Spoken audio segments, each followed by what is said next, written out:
I want to make it clear that as a dietitian, when I'm talking about Ozempic and other medications like it, this is not an attack on the individual or on someone that chooses to take this medication. I fundamentally believe in body sovereignty. I believe that you should be able to choose what you want to do with your body, and it's nobody else's business. I am talking about Ozempic though because I want you to be informed. There's a lot of information out there that is questionable. It's a new medication. There are risks that are involved, and recently I talked about that in a video all about Ozempic, what it is, my concerns, things that you need to know. So definitely go check that out now if you haven't seen it. But nonetheless, as an extension of talking about Ozempic, I want to talk about this phenomena called Ozempic face. What is it? Why is it happening? And some of the things specifically as a dietitian that come to mind that are concerning for me and further tells me and tells us that there should be some concern about this medication. But before we dive into that, be sure to check out the free resource below, which is a journaling and activity calendar.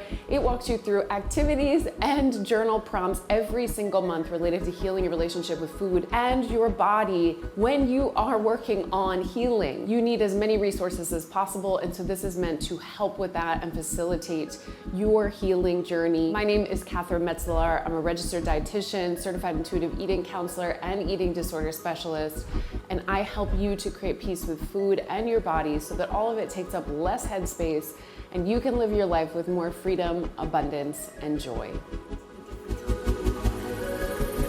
You definitely want to take a listen to this.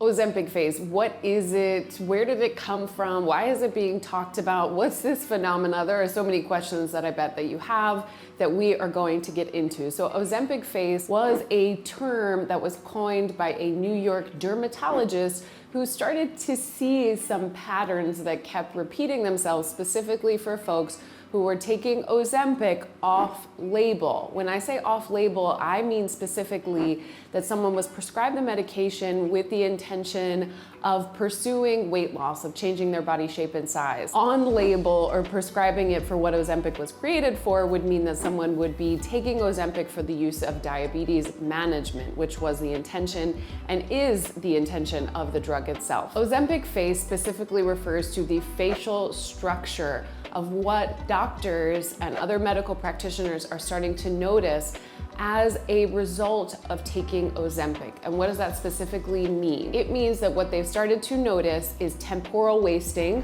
So this means that there is change in muscle and fat around the temples, change in fat loss of under the eye, and overall fat loss and muscle loss in the face. This is causing for a lot of people some skin sagging, some what they call laxity, so there's less tightness, which is leading a lot of people to go to dermatologists and say, hey, I'm really unhappy with how my face looks now. Can we fix this? What is being recommended is using dermal fillers to fill in the areas under the eyes and around the temples and within the face to change the facial structure because of what has happened in the context of Ozempic. Now, I want to talk about specifically why this brings some concern up for me as a dietitian in the context of what we are trained to do, which is to assess for malnutrition in a hospital setting. And I want to talk about how is malnutrition related to Ozempic face and some of the presentation that we are seeing. Part of my training as a dietitian is to be able to assess for malnutrition, specifically in the hospital setting. And one of the ways that we are trained as dietitians to assess this is one, talking to people, getting a sense for what they're eating, what's going on. That's part of the assessment. The other part of the assessment is doing an overall physical assessment, looking at one, how fast someone is losing weight. And one of the criteria for diagnosing malnutrition is rapid weight loss. The other ways in which we assess physically, and of course this isn't the only way that we are assessing physically for malnutrition, but one of the other ways that we assess for malnutrition is looking at temporal wasting, overall fat loss, and fat and muscle loss underneath the eye. So why am I sharing this? I think you might be picking up on something, because there are parallels. What we would diagnose in the hospital as malnutrition, rapid weight loss, temporal wasting, wasting under the eyes, overall fat loss, not eating enough to meet someone's needs as it relates to food, is the same thing that we are encouraging in the context of Ozempic face and offering a solution as it relates to dermal fillers. Again, I want to emphasize that this is not a knock on the individual. This has nothing to do with someone's choice. I want you to know that. If you're taking it, or you know someone in your life that's taking it, this is not about your choice. I want you to do whatever you want to do with your body.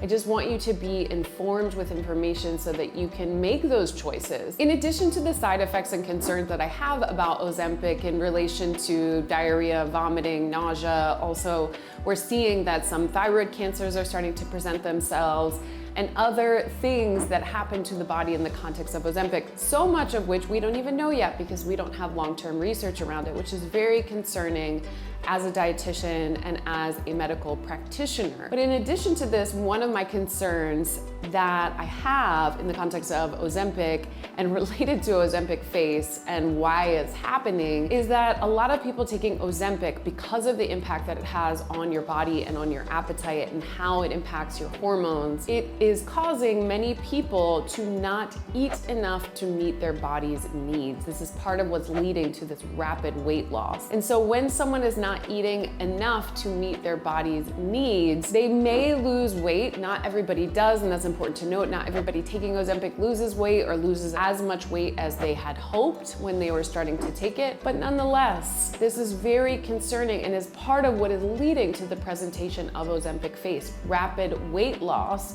causes a lot of skin sagging, it causes muscle deterioration, it causes the face structure to change, and specifically, you can see it in certain areas of the face, like the temporal wasting and underneath the eyes. What is really important in this conversation is that malnutrition is malnutrition no matter someone's body size. So what I see a lot, and I see in conversation out there, both on the internet and out in my life and in the world, and also in my work as a dietitian, is that a lot of people assume, and if this is you, it's okay, because how could you not, considering the culture that we exist in, assume that if someone is in a larger body or has more fat on their body, that there's no way that they could experience malnutrition. And that is outright false. Anyone who is in any size body can experience malnutrition. And interestingly, related to our training as dietitians, one of the things that I individually and we as dietitians often had to fight back against were doctors' assumptions in the hospital for folks in larger bodies, where they would say there's no way that someone can be malnourished if they have more fat on their body, and we would push back and say, yes, you can. Interestingly, the body, when it's not getting enough food, preferentially chooses muscle and bone over fat as its fuel source. So I want you and me and all of us to be thinking about this in the context of Ozempic. Just because someone is rapidly losing weight, if they were in a larger body, doesn't mean that they aren't experiencing malnutrition. And this is something in the context of Ozempic face that we want to be thinking about. Am I saying that everyone taking Ozempic is experiencing malnutrition? No, I don't know. I don't have enough information for each individual.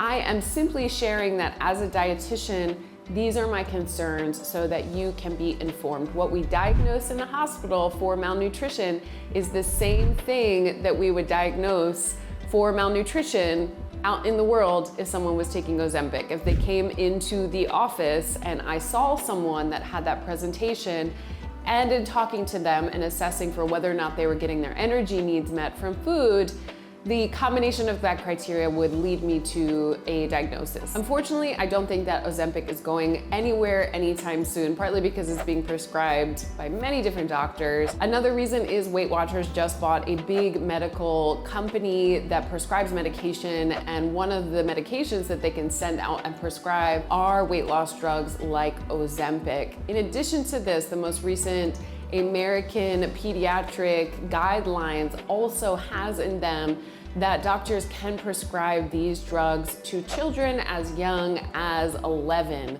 So I anticipate that this will be around for some time, and because of that, I want you to be aware of all the things related to Ozempic so that when you feel some feelings about this, or when someone in your life starts taking it, especially if you are working on healing your relationship with food in your body, you can come back to some of these facts, that there are some very serious concerns. This is not a knock on the individual or an attack on a person who chooses to take this. This is rather us critically looking at, one, what are the impacts, medical health impacts of taking a medication like this, and what are the kinds of things as a dietitian that I see physically that is concerning to me. In summary, we've talked about what Ozempic face is, why it's happening, and some of my concerns as a dietitian in regards to what it's telling us and telling me about someone's malnutrition state. And more than anything, I want you to know that if you're feeling triggered or activated